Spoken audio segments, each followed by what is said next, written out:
Nice to see you. As you may notice, we have Grant and Brian. I was almost going to combine them and call them Brant and Brian. They're absent this week. Grant is in Australia, and Brian is being a new dad. He just welcomed his third child into the Omilion clan, so we wish him congratulations. And if you've been a parent or you are a parent, these first few months are formidable and move quick. So glad to grant him, no pun intended, that space to be able to enjoy the new baby. As you might have noticed from the thumbnail today, we're going to be talking about pedals and their correlation with rack gear and how well they are able to emulate some of the classic rack gear that many of us know and love and have been instrumental on many hit records that we might recognize. And I think that this is something that has been really, really cool that we've seen huge leaps and bounds in the industry in pedals being able to really, really closely emulate some of these things, and not just products that were formerly digital or were originally digital and then are being remade as new digital products, but stuff that was analog and is now being added back into the digital domain, so to speak. So I think it's really cool to see what companies are doing, maybe looking at some of the classic rack effects and then sort of maybe going piece by piece. I've pulled up some stuff on my desktop so that we can review it together and you have some sort of visual representation of some of these devices that we're talking about, and then maybe how those fit in and correspond, and then maybe we can get into how we might integrate these in a contemporary pedal board, because we're not doing things for most of us the way that we were doing them back in the 1980s. So we're not using full racks, we're not using preamps and power amps separately.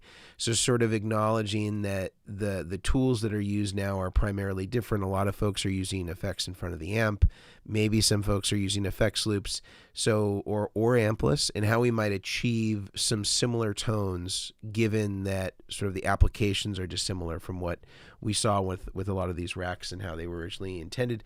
If you are somebody that is enjoying this podcast, we highly recommend that you firstly give us a thumbs up, you comment. All those things juice the algorithm in our favor. Now, I understand that it is our job to create content that is entertaining enough where it would induce you doing so, but I'm not above saying that we're going to put our finger on the scale to help the algorithm get there. So if you are somebody that is enjoying this stuff, highly recommend you like, you subscribe, that you leave us a comment. All those things, as silly as they sound, they all help. Also want to mention that we have a Facebook group. Toward the end of today, I will reference the Facebook group, and we will take some questions that maybe came in over the last week or so and offer some advice, follow-ups, maybe if we've already answered or other people have already answered some of their questions. And of course, if you have any questions as we're going during the stream, you can of course put those in the chat, and I would be happy to get to them as we go. So let's first talk about some of the classic rack effects that we may know and love, and then sort of their comparable effects. And I'm gonna again reference my screen here so it's easy for us to all see. Let me just see how this works here. If I can get a nice, here we go. Here we go. You should be able to see what I'm seeing. Let's see here. Let's see if we can fill this screen.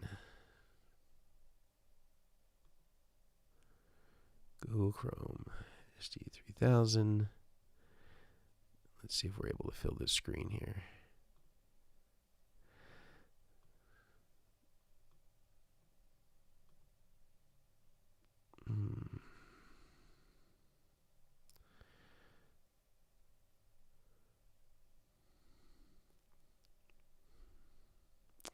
Oh, I think I know what I need to do. Bear with me. I want to make sure that's not the one we want. Here we go. I think I got it.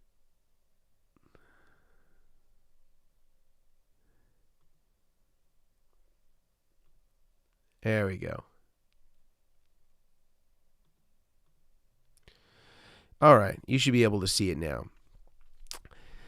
Let's talk about the SDE 3000. What a great pedal.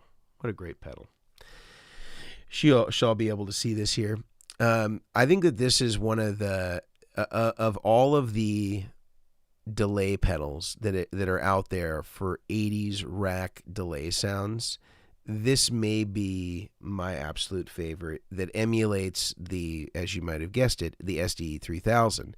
Now, originally, this was very common amongst most of the guitar gods of the 80s and 90s, except you needed to use two SDE 3000s because they were both mono delays. So there wasn't a stereo delay, so people would need to use two of them in a rack in order to facilitate the stereo signal.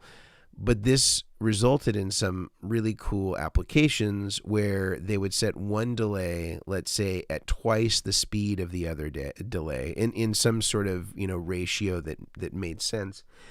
And so, for example, if they had a 500 millisecond on one side, it would be 250 on the other side. But on the shorter delay, they might increase the mix in the repeats to a greater amount than the longer delay.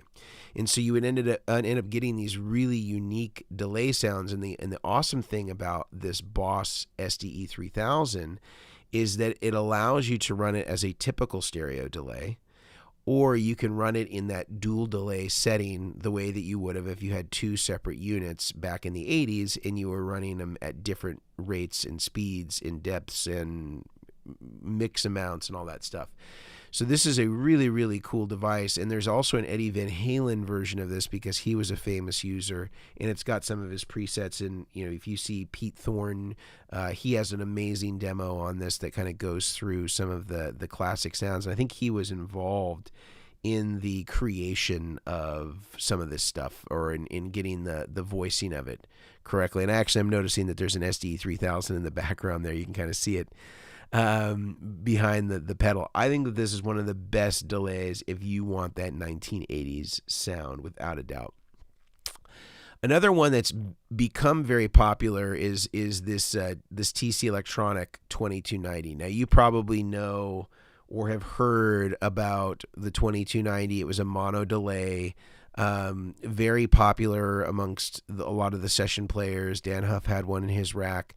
And TC has taken upon themselves to recreate this classic. Now, again, originally it was a mono delay. In this version, it is now a stereo delay. As you can see, you've got two inputs, two outputs, and you've got an expression, and it's got MIDI. So you're able to recreate some semblance of this. Now, I haven't played this in comparison with the original. And if you were going to compare the original, you'd have to be in mono anyway. So I can't say. I've played both of them separately. I thought, obviously the pedal sounded very good. I can't say how close it sounds to the original because I feel like to make those claims, you really need to be in the same room with it.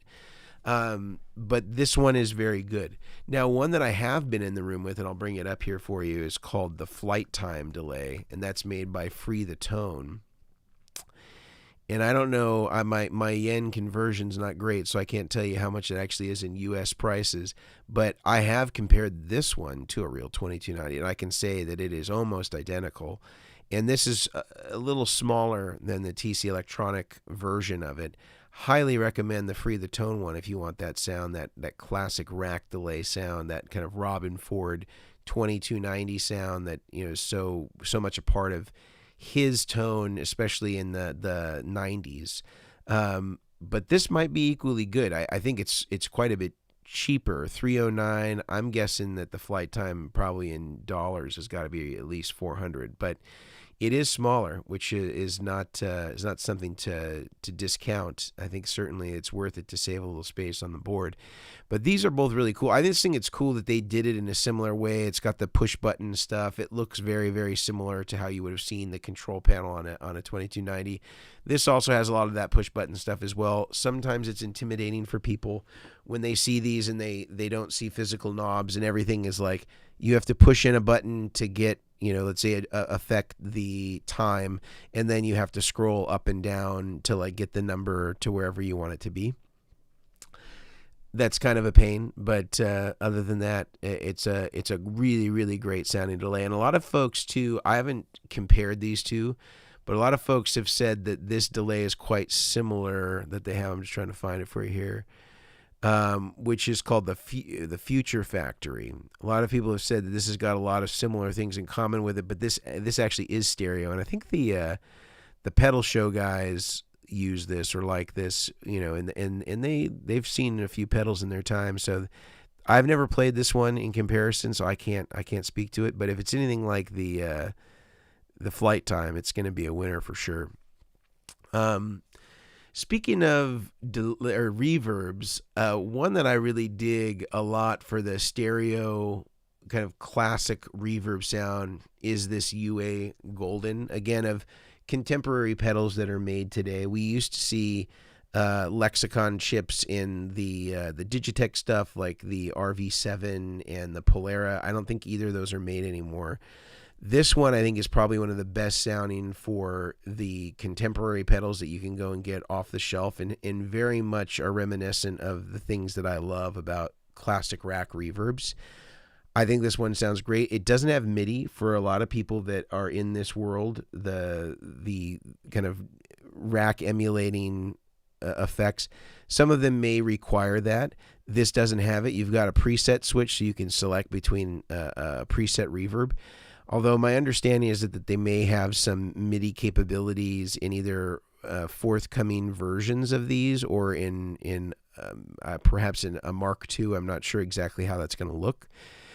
But these are all stereo in, stereo out, sound fantastic. Another one that I would add to this list of among like really, really great reverbs is called the Source Audio Ventris. This is also a fantastic, very classic 80s-esque sounding rack reverb that I would highly recommend. I did a cool video on it maybe a year or two ago with my friend Benjamin Forehand. And it's very, very nice, especially, when you start getting into the halls, the rooms. Bob Chidlaw is one of the designers there, and he was with Alesis back during that era of all the kind of rack reverb. So he's very steeped in that methodology, that knowledge, those sounds.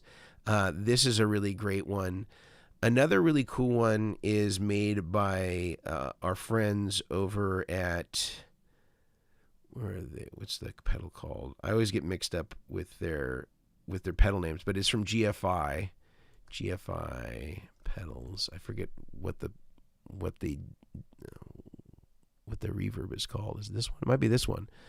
The Solventus. This one. This thing is great. Very, very reminiscent of the classic rack reverbs, and boy, it is really great sound, and it is, I think, their first dual engine, and can also do delay as well. But I have to say, I've only messed with their reverbs on this thing, and just check out these sound samples. This thing is pretty cool too. I think that GFI has kind of not broken through totally to kind of be in the same category as some of the bigger players in sort of the DSP, modulation, reverb, delay categories.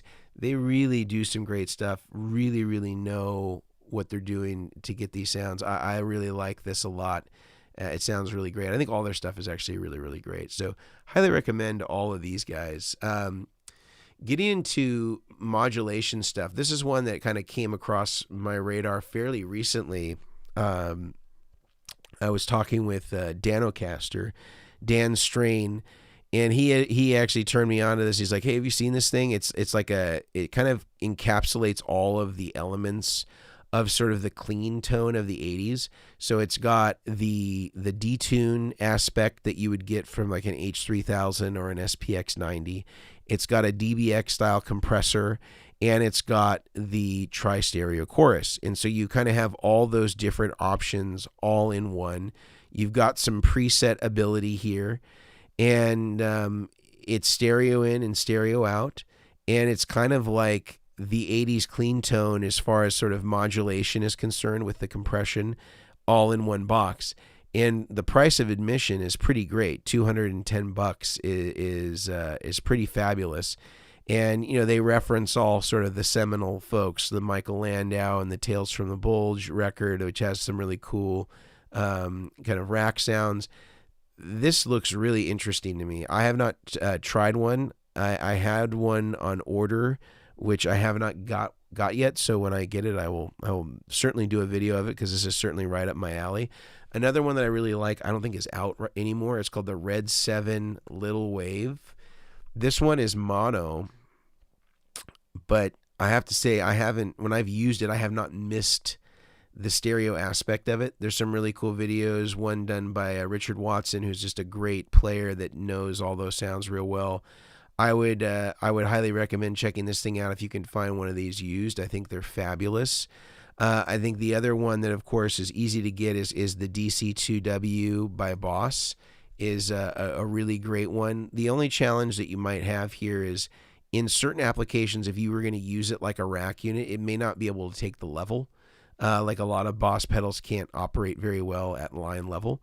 But this very much can do the dimension chorus sound, and even has a little slider switch or toggle here where you can move over to the STD 320, which is the original Boss Dimension D rack unit that you saw guys like Dan Huff use in conjunction with pedals like the Tri-Stereo Chorus.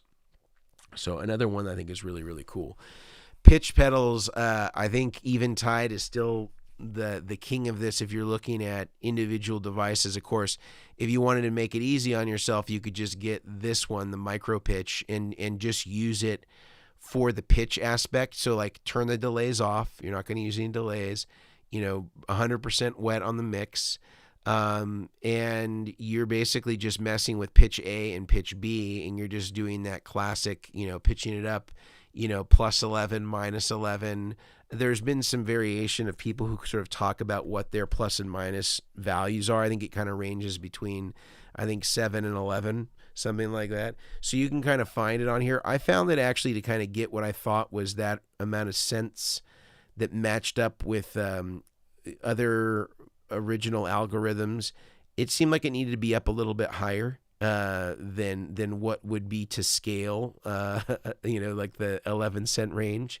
But maybe I was doing something wrong. But I love this pedal. I think it works really great at doing that sound. And you just have to, I basically just made all the presets the same, because once I had it dialed in, I didn't want the chance to move it to an accidental preset and not have the sound. But this is fabulous. And then, of course, you can get those sounds also through the H9 or the H90 and the pitch factor. In fact, all those will do it. I think the only reason why you might go H90 is if you needed it to be some other things, or you needed to have a secondary algorithm. So like the H90 is cool if you like wanted to use this as like your reverb device and your pitch device in your rack. This could be a cool case to get something like the H90, so that basically is doing both things. One algorithm is doing the pitch sound all the time. The other one is doing your stereo reverbs. Let's talk about compressors. I think this one is I think it's becoming more known at this point, but it is kind of like the LA2A sort of vibe, which is the RAF Mirage compressor by Effects Engineering. It's 2 knobs and the truth. I think this is a really great sounding kind of studio grade reverb, studio grade compressor. And I think you've seen guys like Tom Bukovac and stuff like that kind of get on the train for this one. This one is really fabulous. Another one that I think doesn't get enough credit is called the Demeter Opto Compulator. And this is another great one. Paul Jackson Jr. used this a whole lot on a lot of studio recordings. Again, very simple, 2 knobs and the truth. Very, very good sounding device. Highly recommend that you check out this if you haven't before. It's optical compressor, as you might have guessed from the name. I think that these are fabulous, sound really, really good, very musical. Of course, there's the Origin Effects compressor that everybody loves, which is kind of like an 1176 style thing. And I think that these are cool. I think that these definitely have a sound. I think the challenge here with any compressor is that in the rack era, something like this would have been used after what would be equivalent to the effects send, whereas most people are using this in front of the amp, which is sort of defeating the classic application of where it would have been used. So I think you just have to sort of use it with that in mind, that it may be being used in the wrong place. You could try using it in the right place and see how it reacts, although I wonder if it's optimized to sound the way that it sounds, kind of run closer to the guitar. That's a concern. The other one that sounds really great that isn't talked about enough, that really does that DBX sound, is called the Keeley GC2 compressor. It is a excellent compressor that is very similar to the style of compression that you'd be used to seeing in a lot of these DBX compressors that were very, very famous for the time. And this can do incredibly well with some pretty hot levels as well, which is great if you are going to use it after the preamp, which was very typical of how people would use things back then. I think that this is a fabulous one. That his other compressors are so popular, this one kind of gets overshadowed. But it's a really, really great unit. I use it all the time and really, really love it. And it's probably it's probably his most underrated compressor, to be honest. Another piece that I think is underutilized or not talked about enough is EQ, and EQing, again, after the preamp section of your amplifier. I really like the Empress Para EQ, but I actually like the original Para EQ a little better, and let me tell you about why I think it might actually be better. It's nothing to do with the new ones sounding bad. I think they pretty much sound the same, but you'll notice on this one that you have a boost and you have an input pad. So you can actually attenuate level with this device. And if this is coming either first or close to first after you come out of your effects send, sometimes this can be really helpful because there aren't any standards in effects loop levels, that you can knock down that effects loop level a little bit so that it kind of pads that input. And then you can also utilize it, so that I've seen guys like Andrew Sinowick, another great studio musician, use this to basically have like an attenuator where with the boost on or something like that, it's a lower level than with the boost off, so that he's able to like select between a lesser volume and a higher volume, whereas the newest one I don't think can be attenuated below unity gain, whereas this one can. And that can be helpful sometimes, again, if you've got a really hot signal coming in and you want to be able to sort of pat it down so that it doesn't clip your Boss DC2 or some of the other stuff that's really designed more for pedal level, but you want to have sort of the semblance of some of those classic rack sounds. I think this one in some ways is preferable to me. I use this one in my rack for that exact reason, because sometimes especially if I'm using a line out, let's say, that's equipped on an amp like a Soldano or something like that, sometimes it can be a good way to sort of fine tune. The Soldano does have a level control, which is great. Some of the line outs can be wide open, and this can be a really helpful tool if you don't use a line out box that has a level control, or you just need to kind of bring the level down so that it's not hitting other pedals quite as hard. I think it's a really functional and handy tool, which to me makes the original version a little bit hipper than the contemporary one. But yeah, those are my kind of overarching sort of picks as far as like rack gear is concerned, and where certain pedals I think do a really good job of making up those differences and representing those sounds in a really effective way if you are going to use them on the pedal board. I'm just going to briefly look through some of the questions here, see if there's anything. One question we had was for tonight at 11. Any of these used in like an 80s or 90s country in particular? You might have seen some of the reverbs, potentially some of the delays used in post, but probably not printed. Certainly there would have been lexicon style reverbs. Certainly there was probably the use of the 2290s and some of that other stuff in post production, but probably, again, it wasn't printed to the track. I think you probably see more of it now because of the 80s influence being so prevalent in contemporary country music. If you sort of remove the fiddle and you remove sort of the country twang to the vocals, you've got a Def Leppard record pretty much. And so I think that you probably see some of those things used in that context. And shout out to Gabriel Bergman for being here. Basil Tiffany said the EHX Abyss reverb station is absolutely fabulous, really under the radar. I have not tried that in reference to the rack stuff, but maybe it is really cool. The new PV Rockmaster preamp, PV used to be a rack unit for high gain tones. Okay, I have to check that out. Session Gold says Red 7 Compulon should also be a good one. Okay, I'm assuming that's a compressor. Joshua Taylor said Keeley's amazing. Session Gold said, did we cover delay already? Yeah, we talked about the SDE 3000.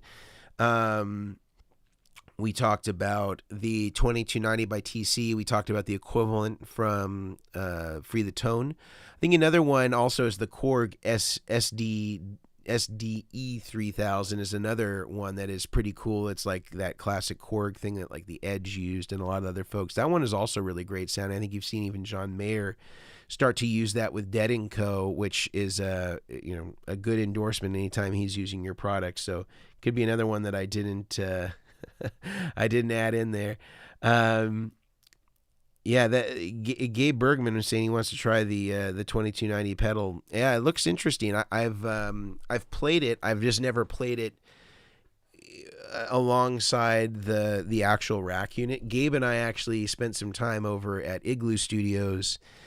I guess it would have been about a year ago, and we had, some of the classic compressor pedals, and we also compared it with the classic rack units. Like we had an original LA2A, we had an original 1176, and we were playing some different tunes and getting to hear those, and it was really eye-opening to sort of see how consequential not only the actual circuits themselves are to the tone, but putting an LA2A in the right place in the signal path, and then putting a 1176 in the right place in the signal path, and then comparing that with pedals up front. It was really an eye-opening experience to see kind of like the shortfall of the pedals and how different they are in getting some of those tones, and why maybe some of the effects that many of us gravitate towards because we believe they sound like vintage rack gear, that they're actually not quite as faithful as we might think that they are. So I'd love to do a similar thing with 2290s and bring the Free the Tone pedal and get one of those 2290 pedals and really see like how close does it emulate the sound. Of course, again, we'd have to do it in mono since the original 2290 was only mono. Bear says only digital lay pedal that isn't just a sim of the old digital lays is the Eventide Rose. The Rose has the goods. Okay, I haven't tried it. I think that was in that similar format to the Eventide. Was it the micro pitch pedal? So that could be a consideration too. I want to talk about how these might be placed in today's rigs and how these pedals might be adapted to the contemporary way that we see pedals used now. But before we do that, I want to break for a moment to speak about a few sponsors that make the podcast possible. You're going to hear these ads for approximately 2 minutes, and then I will be right back. And just know that to make this possible every single week, in order to present this content, creating the thumbnails, all the good stuff that goes into these discussions, this is all made possible by them. So by supporting them, you are in turn supporting us, and many of the effects that we've talked about already today are available from these sponsors. So highly recommend that you check them out. I will be right back. We will get right back to the episode, but before we do, I want to tell you about one of the sponsors that makes this podcast possible every single week. It is our friends over at the Guitar Sanctuary in McKinney, Texas. Now, not only do they have one of the premier guitar stores in all of Texas, but they also have an amazing website where you're able to get practically anything that you hear us talking about during any Chairman of the Boards episode, whether it's boutique guitars, amps, pedals, or more mainstream brands, they have it all there, and they have the service and staff to make it happen. So head over to our friends over at the Guitar Sanctuary, guitarsanctuary.com. Tell them the chairman sent you. I want to talk about Neural DSP as one of our sponsors. Neural DSP is one of the leading companies in audio plugins as well as modelers on the market. They have units like the Quad Cortex as well as the Nano Cortex and additional plugins that can be utilized on your computer as well as on the Quad Cortex to meet your musician needs. Last is going to be Mantra that they recently released, which is an amazing vocal tool. If you're not sure if Mantra is right for you, you can utilize their 14-day free trial to test it out. And if you like it, you're welcome to buy it. You can also save a little money by using our code CHAIRMEN to save 30% off on all plugins. If the plugin you want is a brand new plugin, this will not apply as the plugin has to be over 90 days old. So head on over to neuraldsp.com, check out all of the great offerings that they have for you. Save a little money, get better tone, and enjoy playing your gigs worry-free. If you're listening to this episode halfway through building your pedalboard, you need to check out Bestronix, also known as BTPA. This is the place to go to get all of the remaining plugs, jacks, cable, maybe even patch bays or looms to help you finish building your rig and building it the right way the first time. Brad at Bestronix is here to help you guys find the right parts for your unique pedalboard and to also get you these parts at a discount. Use the code DACHAIRS, DACHAIRS, to get 10% off your order at btpa.com. Tell them the chairman sent you. All right, and we are back.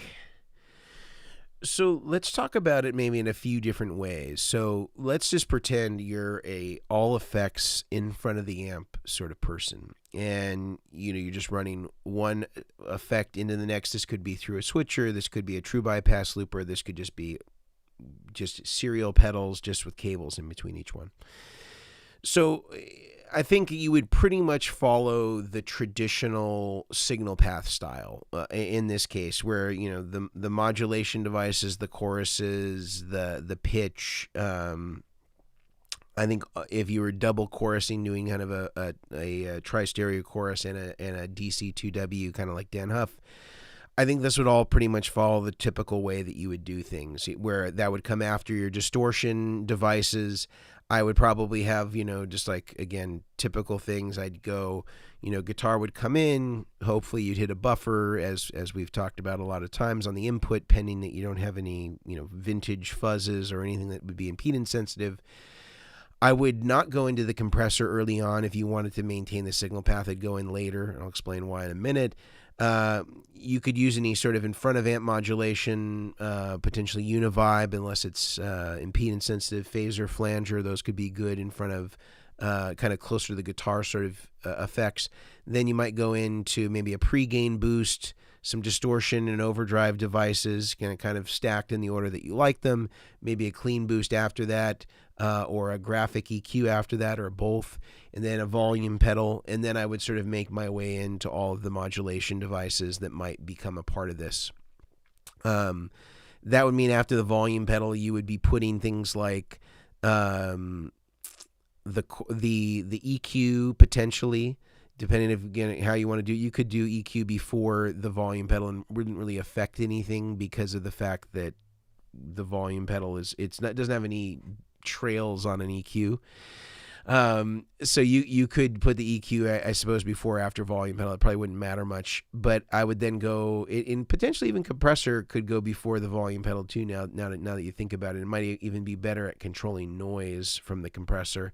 Then maybe go into, so I'm rethinking this. You'd have your distortion and overdrive devices kind of in the positions that you like them. I would go, I'm trying to think whether I would go boost or EQ. I think that it probably depends, again, how more what you're running the EQ for. I think it could go either way.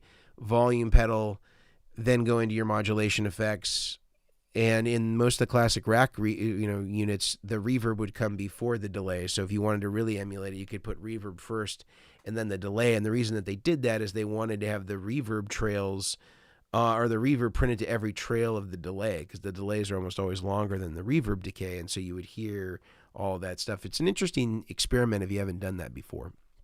So I would think that would be how you would do it if you were kind of running everything in front of amps, whether that would be in mono or stereo. If you were running sort of 4 or 5 cable method, I think the only difference would be is that after your drive effects, I would then have that go into the front of the amp, and then I would have the effects send get the volume pedal, the boost, the EQ following the effects send, and then go into the modulation devices, the choruses, the pitch, the reverb, and then the delay, and then either go mono into the return or stereo into the return of 2 amps to get that 5 cable method sound. If you were going to be doing it in a amp sim situation, everything would really be the same up through the drives, except in this case, you'd be going into the input of, let's say, your UA Lion or whatever it is that you're using as your amp sim. And then the output of that would then go into the processing gear. So like your boost potentially, your EQ would come after that, your volume pedal would come after that, and then of course all the modulation effects, the pitch, the reverb, the delay, all of that processing would come after, because basically the output of any of your amp sims is like a fully baked in mic on a cab sound. So whatever is coming out of that is basically the whole entire sound is cooked, and you're just adding in the processing gear the same way that you would in a mix bus in a studio. So I think that's kind of what would make the most sense to me, to sort of emulate that 4 or 5 cable method thing in sort of a combo of that, and then what you would be doing in a studio anyway if you were adding effects after the microphone. So that's kind of how I would treat it in all those different ways. If there are other questions on that specifically for your rig, feel free to put those in the chat and I'd be happy to answer them. Also, make sure if you're enjoying this topic that you give it a thumbs up. These are all things that help, again, put our fingers on the scale of the algorithm. Fat Sea Turtle says, a bunch of rack pedals in the effects loop of my modeler. It's very 2025 meta. All right. Well, rack-based pedals or rack emulating pedals in the effects loop is probably how you'd want to do it if you're having an amp with an effects loop. Are you going to do a review of the HTJ Rockman pedal? I've seen it, and it looks really, really cool, and it looks like it's gone well beyond what the MXR interpretation of the Rockman did. So I'm very interested to check it out. It seems like it's just kind of doing I don't think it has any of the effects. It's just kind of like either the distortion and the cleans. But it looks really, really cool. I'm sure it's a cool effect. He looks like he does really cool jobs with all that stuff. Also, was the reverb into delay in series or parallel typically? This is a good question. So I think Session Gold is talking about in the traditional rack setting, a lot of times you saw the use of a mixer to encapsulate certain effects. And the reason that this was used is because the rack effects were not intended to be used so much in the way that they became used in guitar rigs. They were really designed to be studio tools, and they were designed to be used in a mix bus. So when you saw something like an Eventide H3000, I don't think Eventide, when they invented it, had any intention that guitar players would be putting in a rack that they would be mobile with and move around and use it as a effect in their rack. I think they thought it would live in a studio, and it would kind of be sedentary and would be used as needed. The challenge in the guitar world, however, is that because it's the guitar world, using effects that were designed for a mix bus kind of are a little bit of a different application, and all those effects were return only, so they're 100% wet. And then you would, bring it in with one of your, faders in the studio. And so the way that guys like Robert Bradshaw would get around this is he would use in back in the day a rain mixer, and he would put these effects that were formerly 100% wet in there so he could blend the dry signal back in with the effect. And when it came to the studio reverbs and delays, Usually it was mixed in parallel, but in series with other effects. So to give you sort of a visual, once you got out of the preamp, let's say you used a custom audio, 3+ or whatever it is that you used, an Egnator, the send would go into the EQ and the compression and all, and maybe there'd be a volume pedal in there. In that case, it'd be used maybe more for, depending on the application, it could be used for mix or could be used for a straight volume. And then it would go into the chorusing, so Dimension D, tri-stereo chorus. At this point, it's just series. Then that became the stereo split into the first mix stage. And usually the first mixing stage that had all the effects in parallel would be reverb and delay in one mix. So order didn't matter, right? Because if it's in the mixer, they're in the same mix.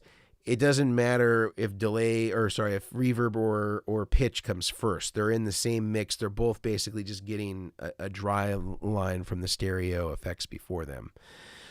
And so, obviously with chorus on, if you've turned on the Dimension D or the chorus, the tri-stereo chorus. So those two were in one mix together. And then that mix would then feed the delays. And usually if it was like the Boss or the Roland SDE 3000, those would just each receive one side of the left and right from the mixer, and then those were in series with that parallel mix, delay, and reverb. But you saw a lot of variations on that. You almost never saw modulation like chorus in the mixer because most of those wouldn't be 100% wet. And a lot of times you didn't see delay in the mixers either because a lot of those had the capability to have the dry signal.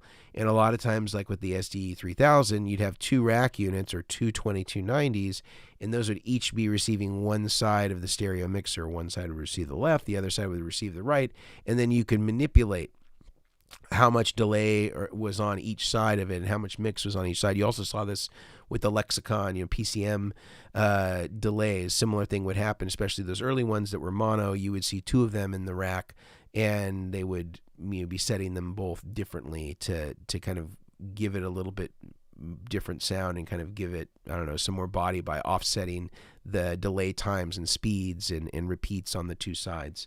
So that was all part of it. I hope that answered your question, Session Gold. Vi Satchatrucci, the RJM Microline mixer pedal is a great little affordable sleeper pedal that can achieve running parallel effects on a traditional pedal board and achieve some nice rack rig vibes. Absolutely, that's a great one. I think the Parallelizer is also really great. From Musicom Lab is one that I use a lot. I mostly use the Musicom Lab one because it's got a MIDI control and individual foot switches, and then a separate foot switch for dry that you can blend and have be MIDI programmable based on what you want to do. I think, but they're both great. If you wanted something that was more traditional, certainly the micro line mixer is kind of closer to like the Bradshaw way of doing things. And is there a good tri-stereo chorus pedal? We talked about a few of them. I think the Little 7 or the Little Wave by Red 7, that was a good one. The Swirls one I'm really interested in. I haven't received mine yet, but we talked about how that was kind of like combined the pitch, the chorus, and the DBX compression all in one unit. I'm hoping that that's cool. It looks like it's going to be cool. The one I've been using up until this point is the Red 7 Little Wave, and I've been really happy with it. I think it sounds great. The downside is that it's not mono, but it is it's not stereo, but it is fully analog. Whereas most of the competitors out there, including the Swirls, is a fully digital device. I know a lot of people like the Tri-Avatar. I think that sounds really good. To me, it doesn't really sound like the tri-stereo choruses that I've had experience with. Are not exactly the same as them, but there's some people that would totally disagree with me on that and absolutely love and revere that. So, take my opinion with a grain of salt. It's just one man's version of this. Let's see. And Mason can clarify, but I personally love the H9's tri-stereo chorus and the Free the Tone tri-stereo chorus. Yeah, so the Tricera chorus is what the Eventide one is called. It's pretty good. I don't think it's as good as a real tri-stereo chorus. I don't think it's as good as analog feeling as the Little Wave by Red 7, but again, it's mono, so there's a trade-off there. Session Gold says a chorus reverb into pitch in parallel. So it would be more like chorus mixer reverb pitch in parallel, stereo out of mixer to, you know, the two delays would be how you would do it. In Session Gold, you can look. We've got some versions of this that I've done in wet, dry, wet conversations in the past that you can look at some of our old videos that were that have this diagram. And in fact, there's a Lukather diagram of like his 80s rig and an Eddie Van Halen rig. This probably came out 3 or 4 years ago that you can look, and it has the physical diagrams of kind of how that's wired and where the mixer comes into play. Landon, what's up, buddy? Seen some interesting examples of dudes splitting off the chorus outputs to their individual paths before hitting the line mixer. Never tried it myself, but thought it was interesting. Yeah, there's some guys that will do that, and they'll have different effects on different sides, and then they'll kind of bring them back together at the mixer side. I think the only challenge is that with any modulation pedal, you have a high risk of phasing issues because the way that people decide to do their stereo effects can be quite different. And so sometimes you get some odd behavior depending on how you're going about it. And Brian said, thanks for holding down the fort. I hope Brian's doing good. As we said, he's got his new baby. So trying to give him some time there. He can hang in these formative days post birth.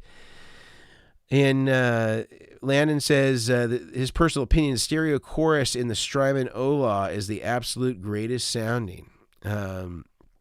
I don't know that I've played the Ola. I don't know that I've compared it to everything else out there from a tri-stereo chorus perspective.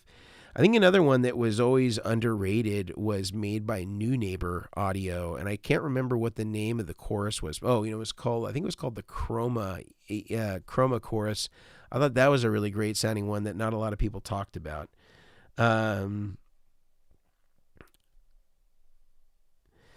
In Session Gold, yeah, they're a little bit tricky to understand. Kind of what you have to get about the order is it is basically series effects, and the reason that the reverb and the pitch are in the mixer is because they just didn't have a dry signal. And so by using the mixer, it was allowing you to bring the dry signal back to these effects that didn't have it. Because not that many guys in the rigs that you can think of, or the rigs that you point to, whether it's Dan Huff or Lukather or any of those guys, very few of them ever went 100% wet on a wet, dry, wet rig, went 100% wet in their outside cabs. They almost always had dry in them, always. Because it can sound a little bizarre, and you didn't really even see full 100% wet left and right until like the 90s. So most of the 80s stuff was all had dry in the cabinet, in the wet cabinets, almost always. And so this was basically just a way to be able to utilize the pitch and reverb and sort of make it talk with all the other effects that already had dry signal in them. And I think that's just how you have to think about it, is that think of it all as a serial rig, and then the reverb and pitch needed to be in a mixer because that's how it would facilitate bringing the dry signal into them.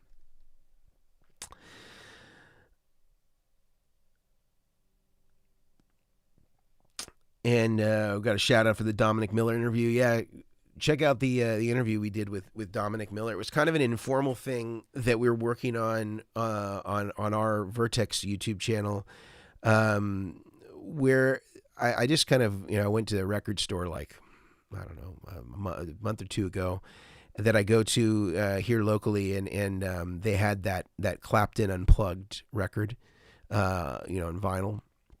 And I remember listening to that so much as a kid. My parents loved that. They had it on cassette.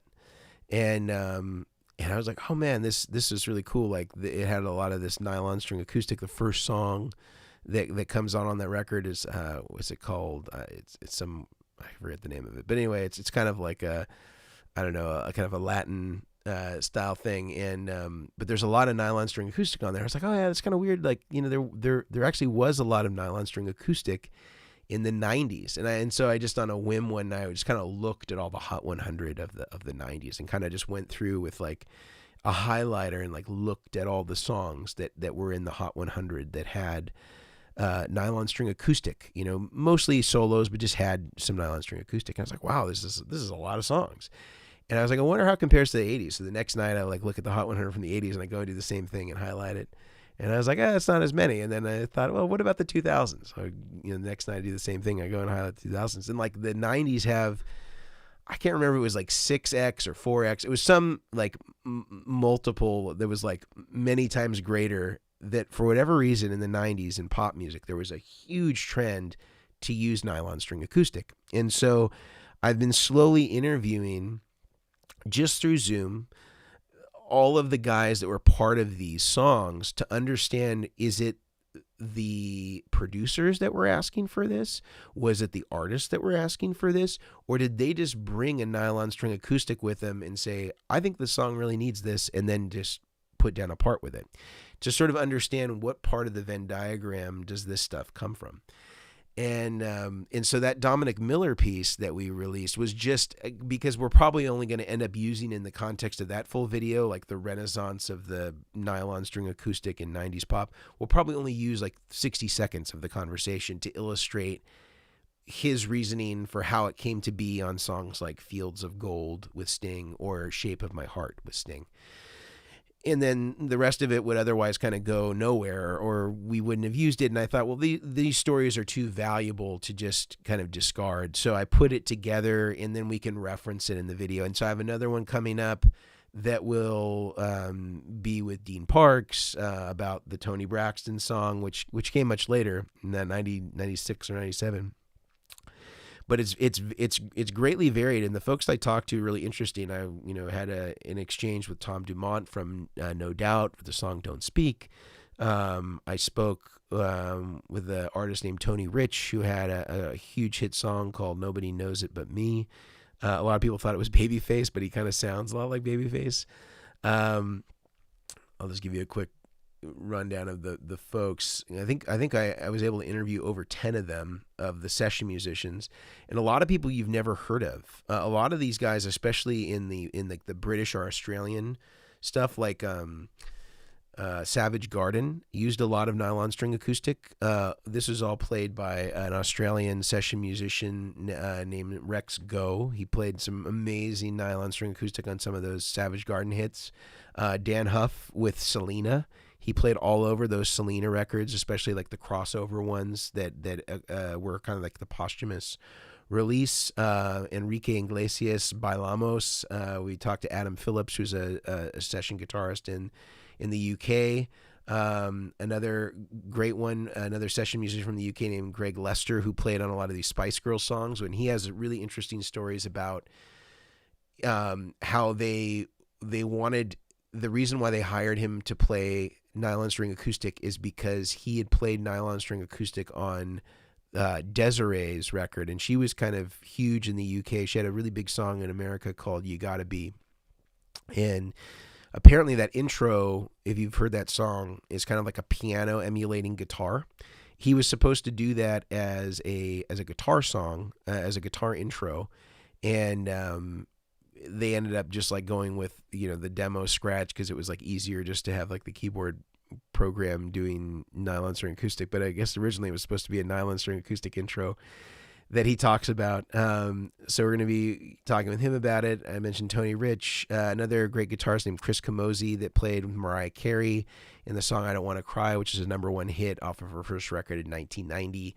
So anyway, a lot of stuff we're going to be going over, and I'm going to be releasing these as sort of individual pieces, but then contextualizing it all with a full video about kind of all these different songs that were instrumental in the 90s and that all used nylon string. Bryan Adams in "Have You Ever Really Loved a Woman?" That was Paco de Lucia, played that part. There's a lot of these. We're going to get, I think I have over 12 songs that we're going to cover.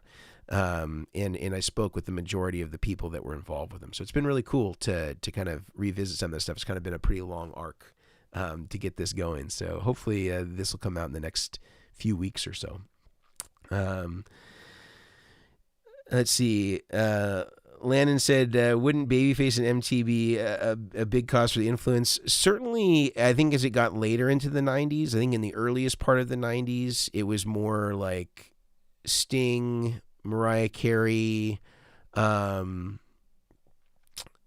lot of the Narda Michael Walden produced stuff, which was like 90, 91. You didn't really see Babyface using nylon string acoustic until mid to late 90s, 95, 96. So it seems like it's pretty varied. And then a lot of these guys are from Europe, that were using European producers or Australian producers and didn't even... I'm sure they were aware of what was going on in America, but it didn't seem like that was the reason. It seemed like it was either cases where people were like, you played on this record and I like what you played, I want you to do the same for me. Or it was like, this is what fit, or this is what the session musician suggested would work. And then that kind of ended up just being part of the song. And then sometimes it was producer driven.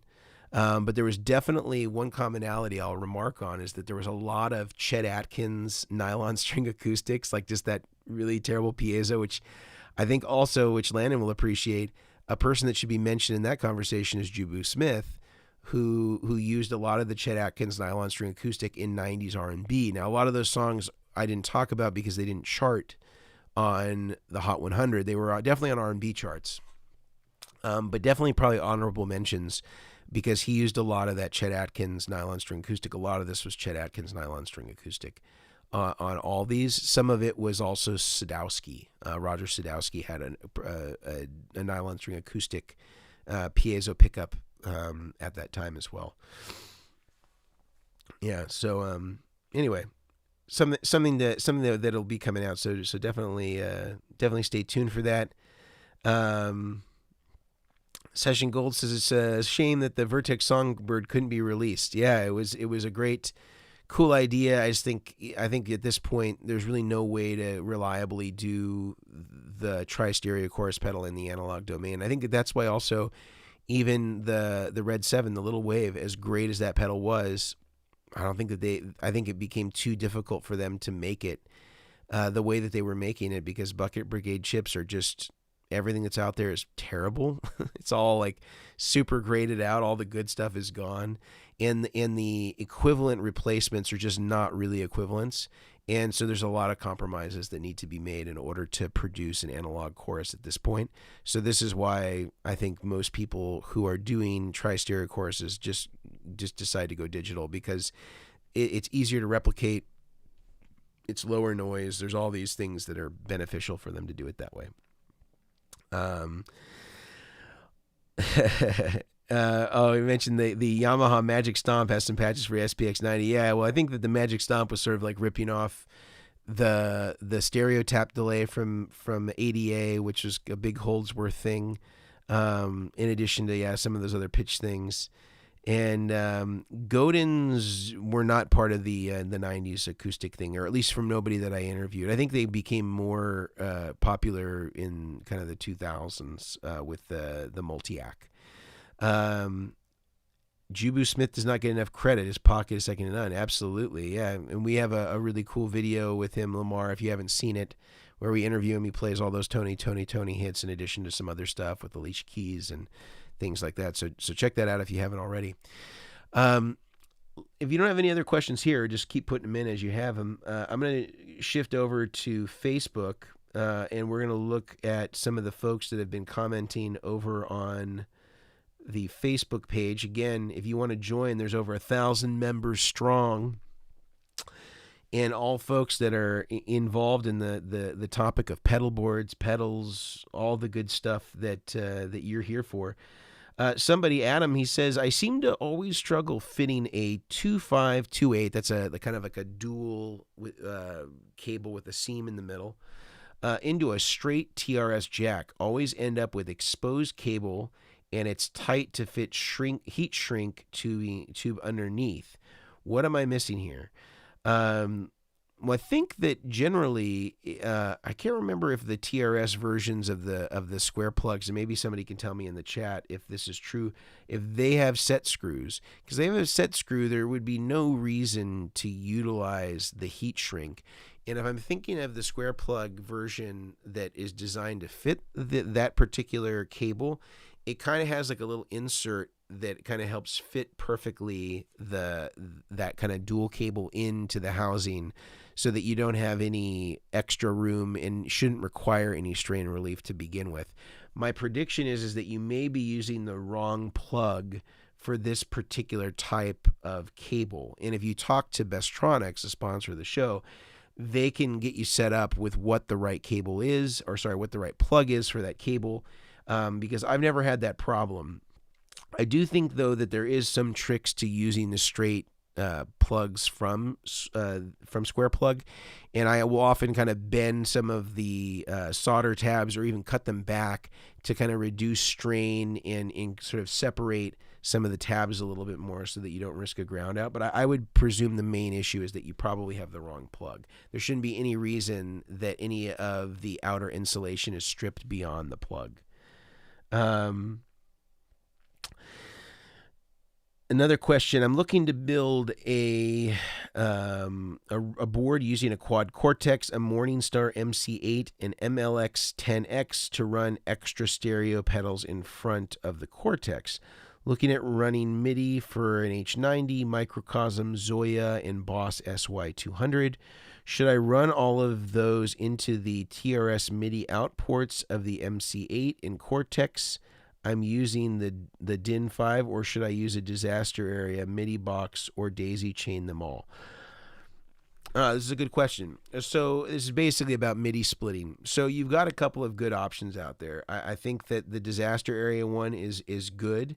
I think the Strymon one is great, the Conduit.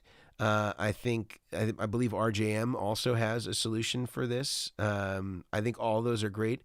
The one thing that you'll have to be careful of, and I think Brian has actually mentioned this in Granite a few times. I can't remember which version it was, if it was the disaster area, but there was one of them that there can be a grounding challenge with, or that it's not isolated, and so there can be a challenge there. I don't remember which version it was, and maybe they can chime in there. But I would say, for the most part, any of those should be fine. MIDI solutions, if I didn't mention that, it's also another option there.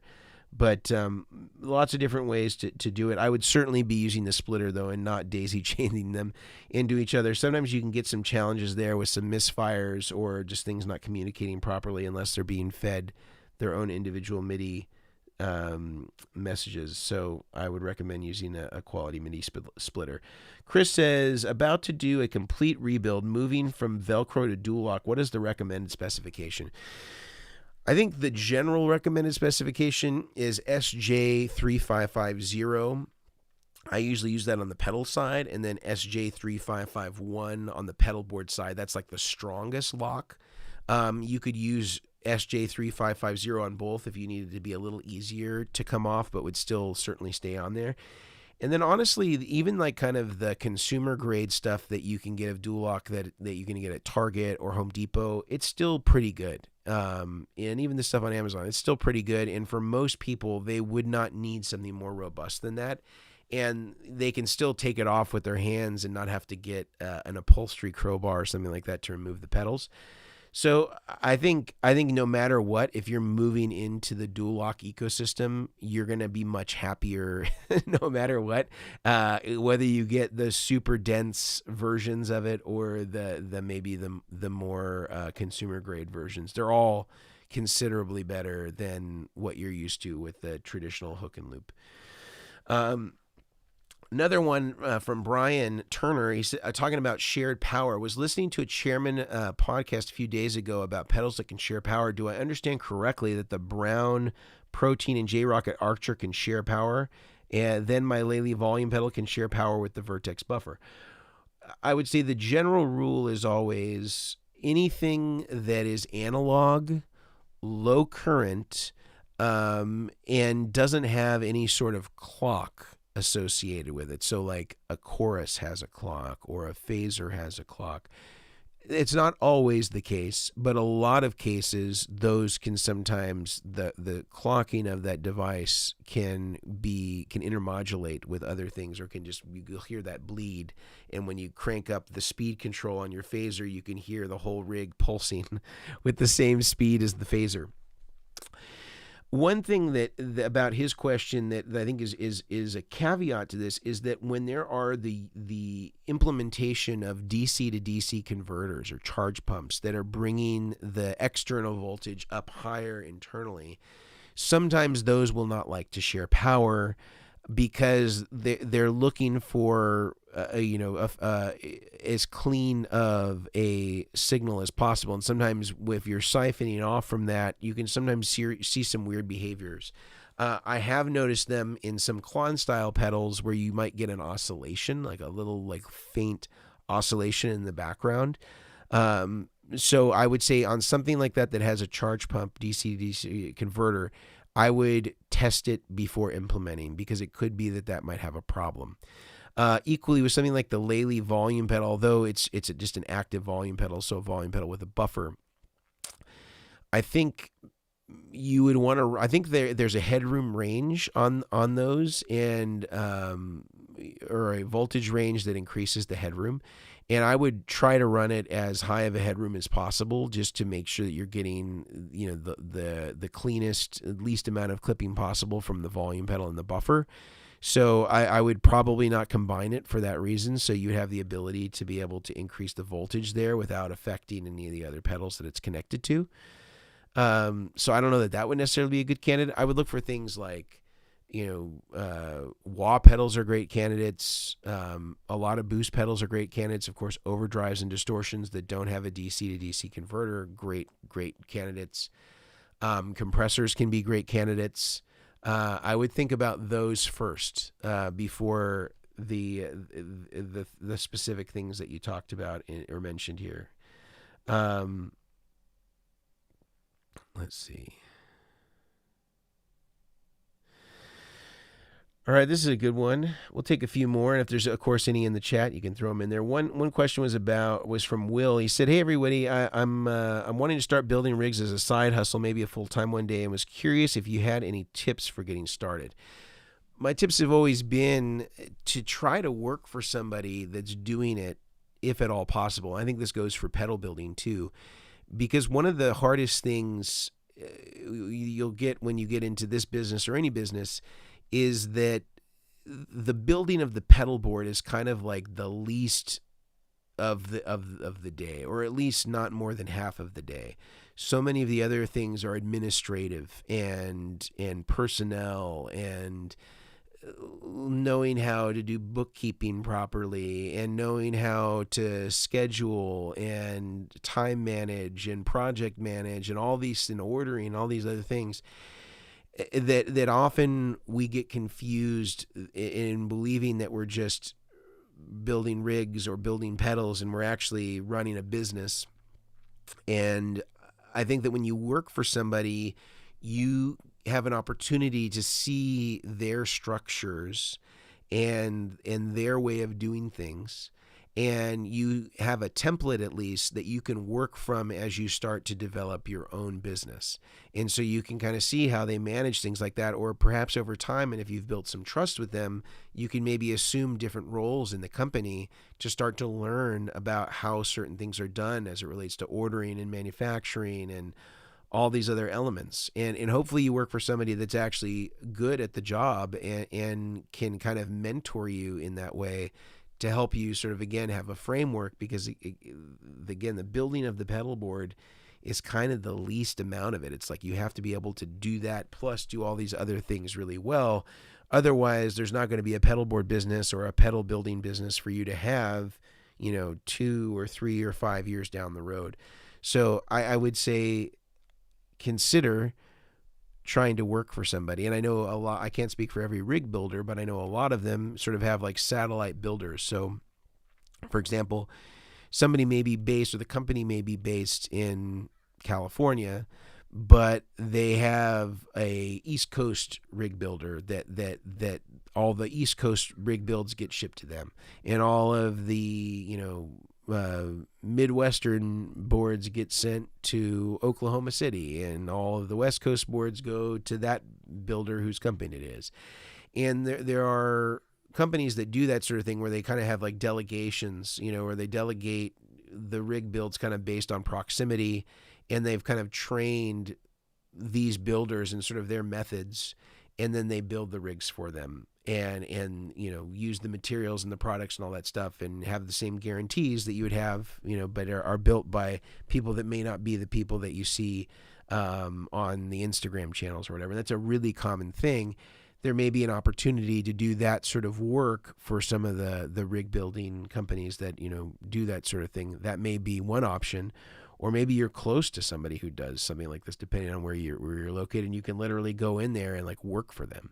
So that would be my suggestion. And I wish it was something that I had done, because boy, I made a lot of mistakes in trying to figure out how to run a business properly, and all of the sort of shortfalls that just come with like trial and error, and some of that needs to be experienced. I'm not going to lie, but I think working for somebody will at least give you a framework that you can build from. So that would be my advice, whether it's pedals or pedalboard building. Session Gold asks, why do you think rack gear still, after all of these years of development, sound better? Is it the chips? Is it the converters? Is it something else? To me, even the digital gear from the 80s sounds better. I think some of it is probably perception and maybe not reality, because most people that are doing these tests are not doing objective tests where they're closing their eyes. They're having somebody switch between the real thing and the the new device. And so I don't know if I would say that they're always better if it's older. I think that the pedals now are as good as they've ever been at being able to capture that sound, and especially the stuff that's still within the digital domain. There's no reason why they really couldn't nail it exactly, short of just not having a good example of the reference or cutting some corner to make it more cost effective, which is possible. But I think that it's a misnomer to say that today's pedals can't do those things. I think most of them can, and I think I was having this discussion with Paul Jackson Jr. The other day, and he's adamant that today's pedals can do all of those sounds. Certainly, he's recorded enough with the real deal stuff to know. I think it's getting to that point where it's easier and easier. I think, again, most people that are outspoken against pedals not sounding the same are not doing those honest tests. They're just doing sort of the typical anecdotal thing that you would say, like, hey, yeah, I tried it and it sounded better. Like they're not going through a blindfolded test and having some sort of accountability measure to test it with. But that would make for an interesting thing. I know a few guys that have a lot of this stuff. It would be interesting to do something where, I don't know, maybe we brought in a few experts in the fields, engineers, guitar players, etc., and really blind tested them and kind of got their thoughts. I think that the other thing to account for is that even the difference between two units sometimes can be different enough where one comes out as the winner. I know certainly in the world of clones and tube screamers and a lot of and King of Tones, you can set everything the same, even though it is the same exact pedal, and get slightly different results pedal to pedal. So, we also have to sort of control for the fact that there's variability even within a 2290 or a tri-stereo chorus. So, could be a cool video. Could be a cool video for sure.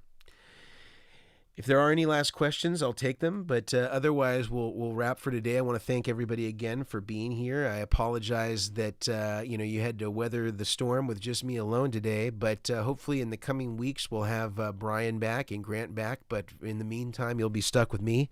If you enjoyed the conversation, be sure to give it a thumbs up. Be sure to leave a comment of anything that you thought was relevant in the conversation or questions that you might have. I will put the links to the devices that I talked about today as sort of being, I think, good representations of some of the classic rack units so that people can have those for reference in the description, and I'll also pin that to the first comment. And just appreciate everybody for being here. Join the Facebook group. Leave us a review if you haven't already on iTunes or on Spotify or wherever you listen to your podcasts. It surprisingly goes a long way in helping other people find us that are tone freaks. And thanks, guys, for the time, and we'll see you next Monday.